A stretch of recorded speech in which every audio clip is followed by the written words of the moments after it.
Okay. So this is our the sixth subject under the computer diploma course, the last subject. And C language is a programming language. We will have a brief description about the C language now. As I said, it's a programming language. इनके founder थे Dennis Ritchie, जिन्होंने bell laboratories में अपनी team के साथ मिलके सी language का invention किया था। ज़्यादा डिटेल में इसका डिस्कशन ना करते हुए हम लोग सीधा सी लैंग्वेज किस तरीके से दिखता है, उसका स्क्रीन कैसा होता है, ठीक है, उसके बारे में डिस्कस करेंगे। आगे बढ़ने से पहले बता दूं कि अलग अलग क्लासेस में या अलग अलग कॉलेजेस में डिपेंड करता है कौन फैकल्टी पढ़ा रहा है उसके ऊपर। वो लोग सी लैंग्वेज सिखाने के लिए जो टूल यूज करते हैं प्रोग्रामिंग समझने के लिए, फैकल्टी के लिए जो भी फैमिलियर टूल रहता है उसके अंदर वो सिखाते हैं। हम एकदम बेसिक जो टूल रहेगा उसके अंदर हम सी लैंग्वेज का इंट्रोडक्शन स्टार्ट करेंगे। हम जो सॉफ्टवेयर यूज करने वाले हैं सी लैंग्वेज सीखने के लिए वो है टर्बो सी, जिसका एकदम बेसिक वर्जन है वो हम लोग यूज करने वाले हैं। इसके अलावा मार्केट में बहुत सारे ऐसे फ्रीवेयर सॉफ्टवेयर्स अवेलेबल है ऐसे टूल्स अवेलेबल हैं जिसके अंदर हम सी लैंग्वेज सीख सकते हैं।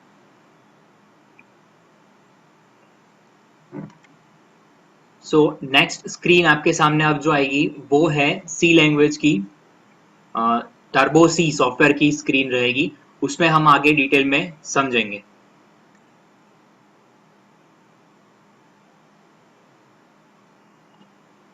अगर आपके स्क्रीन के ऊपर इस तरीके से थोड़ा हाफ व्यू अगर स्क्रीन का दिख रहा है, कभी कभी बेसिकली ऐसा होता है विंडोज 7 के बाद जो भी विंडोज के नए वर्जन आए हैं उसमें टर्बो सी का वर्जन, ये जो बेसिक वर्जन है उसके स्क्रीन के अंदर इस तरीके से स्मॉल व्यू दिखता है। इसको फुल स्क्रीन में लाने के लिए आपको अल्टर एंटर प्रेस करना है जिससे ये फुल स्क्रीन में आ जाएगा।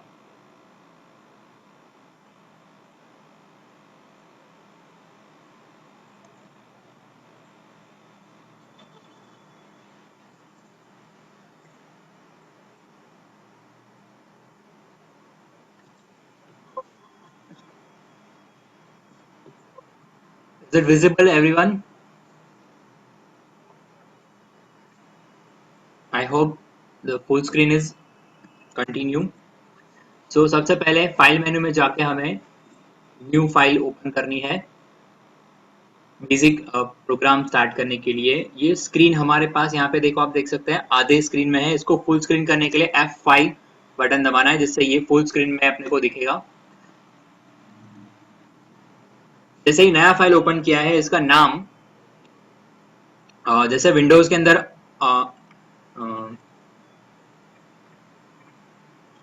पहले से बाय डिफॉल्ट अनडिफाइंड नेम ऐसे कर इस तरीके से आता है। यहाँ पे नो नेम 00.cpp में आया है। cpp एक्सटेंशन C++ के लिए रहेगा। हम जैसे ही ये प्रोग्राम शुरू करेंगे, उसको सेव करेंगे तो इसका एक्सटेंशन रहेगा .c। तो इस प्रोग्राम की शुरुआत में सबसे पहले हमें जो भी फंक्शन हम यूज करने वाले हैं या जो भी काम हम करने वाले हैं उसके लिए जरूरी चीजें हमें टर्बो सी के पास से मंगवानी पड़ेगी। इसके लिए इनबिल्ट फंक्शन है #include। एंगुलर ब्रैकेट में हमें लिखना है उस फाइल का नाम जिस फाइल के थ्रू हम इनबिल्ट फंक्शंस कॉल करवाने वाले हैं। तो सबसे बेसिक इनबिल्ट फंक्शन जो है वो सारे एक फाइल के अंदर है जिसका नाम है stdio। stdio का मतलब होता है स्टैंडर्ड इनपुट आउटपुट, और .h जो है वो हेडर फाइल के लिए .h एक्सटेंशन रहता है। तो यहाँ पर हमने standard input output header file include कर लिया है। इसके अलावा ये तो हमें ये स्क्रीन में से अपने को यूजर के पास से इनपुट या कोई आउटपुट डिस्प्ले करने के लिए ये फाइल हेल्प करेगी। लेकिन जब भी ये प्रोग्राम रन होता है वो ब्लैक स्क्रीन में, जैसे कि कमांड प्रॉम्प्ट जिसको कहते हैं, जिसको टेक्निकली कंसोल विंडो भी कहते हैं, तो उसको कंट्रोल करने के लिए एक और हेडर फाइल हम इंक्लूड करेंगे जिसका नाम है conio.h।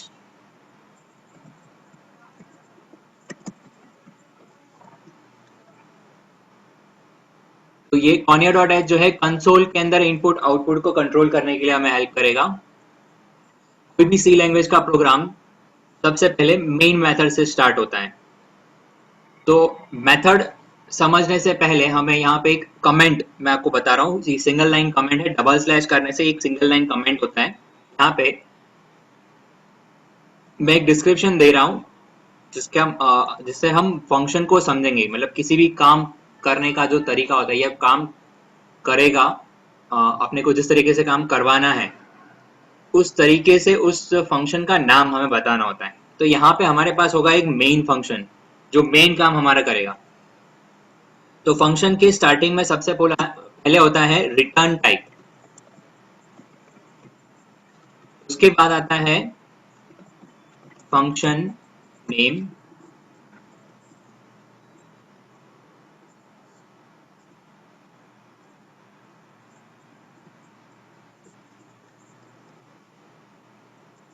अंडरस्कोर से इसके लिए जोड़ रहा हूं क्योंकि ये एक ही चीज होगी, दो वर्ड के लिए आप दो अलग अलग चीजें ना समझो इसके लिए। और फिर राउंड ब्रैकेट के अंदर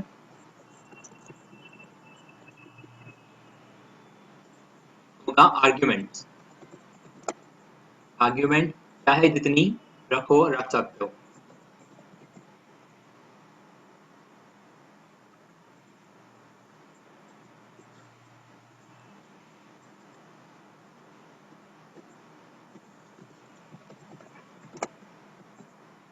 n नंबर ऑफ आर्ग्यूमेंट हम पास कर सकते हैं। तो यहाँ पर हमारा फंक्शन का सबसे पहले रिटर्न टाइप है वाइड। वाइड का मतलब होता है कुछ नहीं, नल। मतलब हम मेन फंक्शन के पास से कुछ रिटर्न एक्सपेक्टेशन नहीं कर रहे हैं। फंक्शन का नाम मेन रहेगा और साथ में हम कोई आर्ग्यूमेंट भी पास नहीं कर रहे हैं। इतना होने के बाद ये जो कर्ली ब्रैकेट्स हमने किए हैं ये फंक्शन का बॉडी डिफाइन करता है। बॉडी पार्ट के अंदर हमें सबसे पहले जो भी वेरिएबल्स या जो भी फंक्शंस हमें यूज कर रहे हैं उन सब का डिक्लेरेशन करना होता है। तो फिलहाल हम कोई वेरिएबल यूज नहीं करने वाले हैं, तो कोई भी वेरिएबल यहाँ पे हम डिक्लेयर नहीं कर रहे हैं। कमेंट में यहाँ पे मैं डिस्क्रिप्शन देते जा रहा हूँ कि यहाँ पे बॉडी पार्ट आ रहा है जिसमें सबसे पहले डिक्लेरेशन होगा। डिक्लेरेशन हो जाने के बाद सबसे इंपॉर्टेंट चीज है, हमें एक फंक्शन कॉल करना होगा जिससे हमें कंसोल के अंदर इनपुट आउटपुट को कंट्रोल करने के लिए हेल्प मिलेगी, दैट इज clr scr। तो ये भी एक इनबिल्ट फंक्शन है जो हमने इस फाइल के अंदर से कॉल किया है। इसका कोई रिटर्न टाइप नहीं है, ये फंक्शन का नाम है और इसके अंदर कोई आर्ग्यूमेंट भी हम पास नहीं कर रहे हैं और बिना बॉडी मॉडिफाई किए हमने यहाँ पे सीधा सेमीकोलन दिया है। ये स्टेटमेंट टर्मिनेटर कहा जाता है। तो ये फंक्शन अपने आप कॉल होगा। इसके अंदर क्या काम करना है वो सारा conio.h नाम की हेडर फाइल में फंक्शन पहले से क्रिएट किया हुआ है।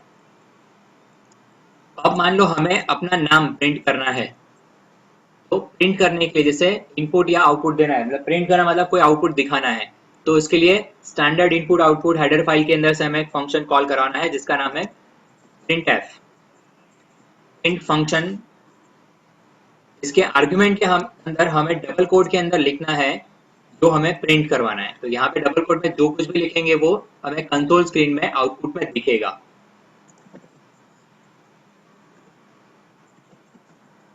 तो बेसिकली कोई भी प्रोग्रामिंग लैंग्वेज हम नहीं सीखते हैं तो सबसे पहले जो प्रोग्राम रन होता है वो ज्यादातर printf हेलो वर्ल्ड प्रिंट करने का प्रोग्राम होता है। तो बेसिक शुरुआत हम कोई भी प्रोग्राम की हेलो वर्ल्ड प्रिंट करके करते हैं। अब ध्यान में देने वाली ये बात है कि जैसे ही printf यहाँ पे फंक्शन कॉल होता है हेलो वर्ल्ड प्रिंट होगा, और सी लैंग्वेज के अंदर ऐसा होगा कि वो प्रिंट होने के बाद स्क्रीन चली जाएगी। तो अब हमें उस स्क्रीन को रोक के रखना है, मतलब कंसोल के अंदर इनपुट आउटपुट को कंट्रोल करना है। तो उसके लिए एक फंक्शन हम कॉल करेंगे getch।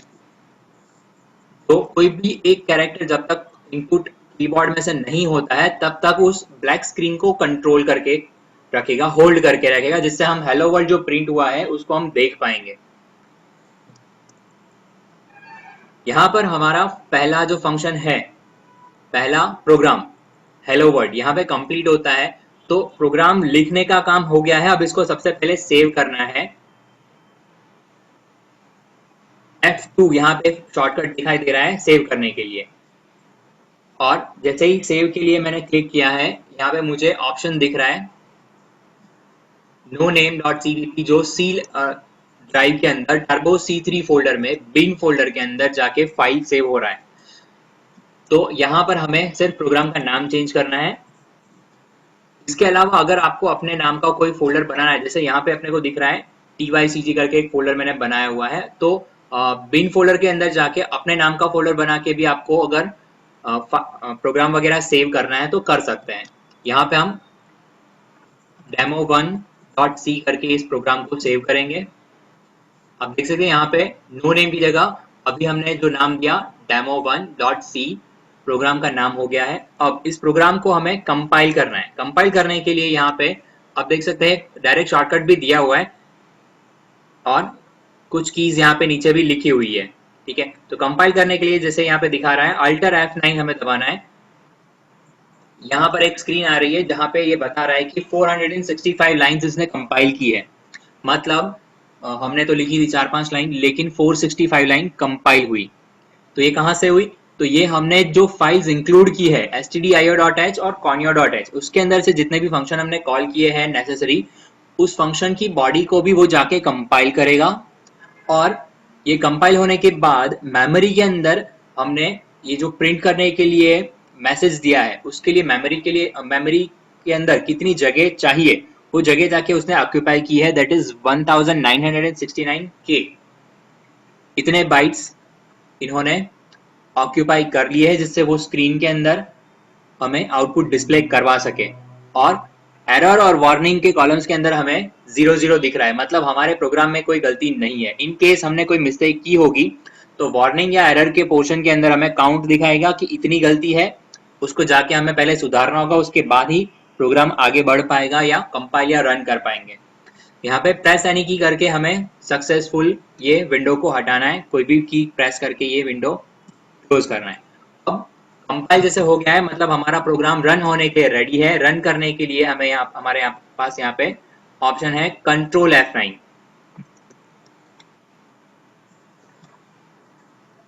तो ये हमारा ब्लैक स्क्रीन के अंदर हेलो वर्ल्ड प्रिंट हो गया है। तो ये सिंपल, जब तक हम कोई कीबोर्ड में से की एंटर नहीं करेंगे, कोई कैरेक्टर उसको नहीं मिलेगा, तब तक वो वेट करेगा, इसको होल्ड करके रखेगा, हम इस आउटपुट को देख सकते हैं। जैसे ही मैं यहाँ पे एक की प्रेस कर रहा हूँ ये विंडो चला जाएगा, हमें वापस से प्रोग्राम में लेके आ जाएगा। एक और चीज यहाँ पे सीखने लायक है कि जैसे आउटपुट आया वो ब्लैक स्क्रीन के अंदर टॉप लेफ्ट कॉर्नर में चिपका हुआ था, उसको हमें अगर मान लो मिडल स्क्रीन के अंदर लेके आना है, स्क्रीन के एकदम मिडल में लेके आना है, तो उसके लिए यहाँ पे printf फंक्शन के अंदर कुछ कीवर्ड्स है। तो मैसेज के आगे हमें /n देना है। तो यहाँ पर जो /n है वो न्यू लाइन ऑपरेटर है। और इसी तरीके से एक और है /t जो हमें टैब देता है। जैसे टैब हम लोग नोटपैड में करते हैं या इस एडिटर में भी टैब देंगे तो 5 कैरेक्टर की जगह कर्सर छोड़ देगा।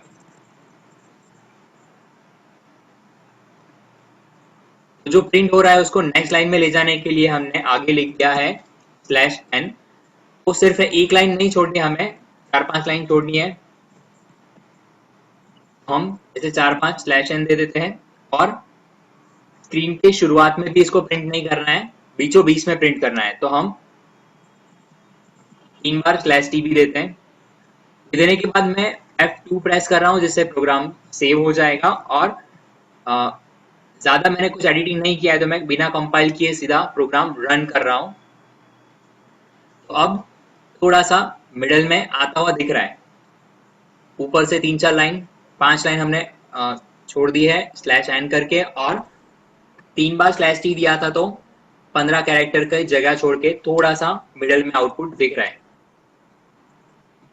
तो आउटपुट देखने के बाद हमें पता चल रहा है कि अब थोड़ा और इसको मॉडिफाई करने की जरूरत है।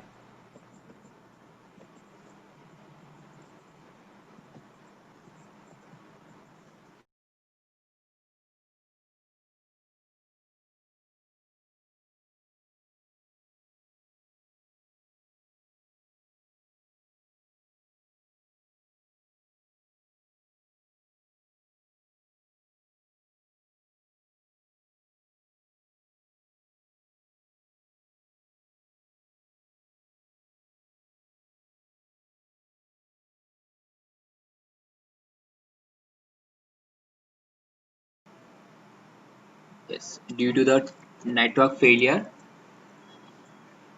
we just came back to the output screen.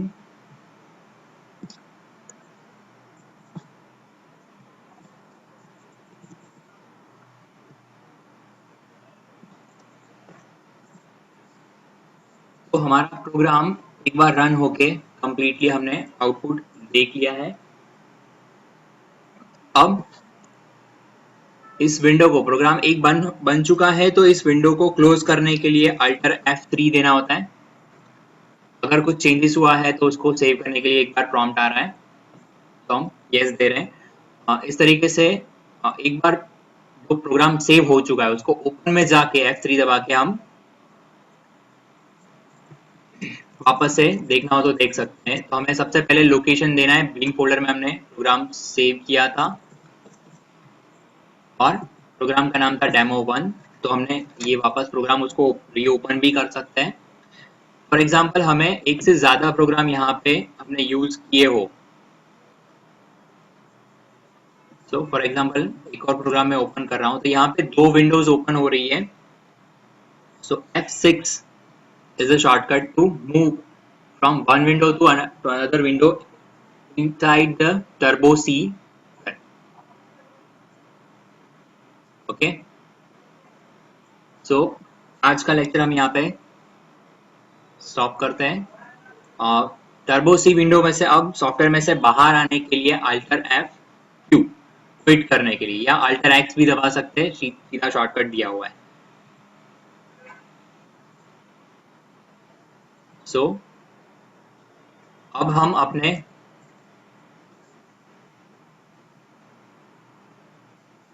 Turbo C software में से बाहर आ चुके हैं।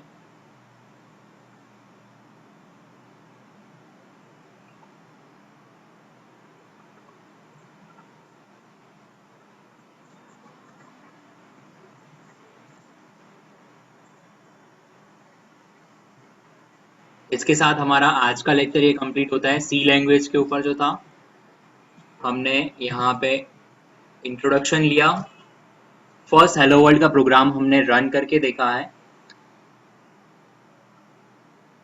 कल या हम नेक्स्ट लेक्चर में सी लैंग्वेज के अंदर आगे डिटेल में इंट्रोडक्शन, वेरिएबल्स, डेटा टाइप्स वगैरह आगे सीखेंगे। Thank you very much.